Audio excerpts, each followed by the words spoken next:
Nostre Senyor del 3 d'agost de 1492.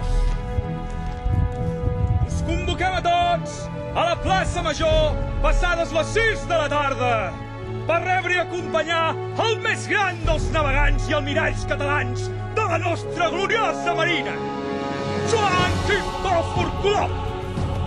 L'acompanyarem a ell i els mariners a rebre la benedicció a l'església de Sant Pere de Pals, a fi que puguin tots ells partir en pau i sota la protecció de Nostra Senyora Mare de Déu engrandir la glòria del nostre estimat país.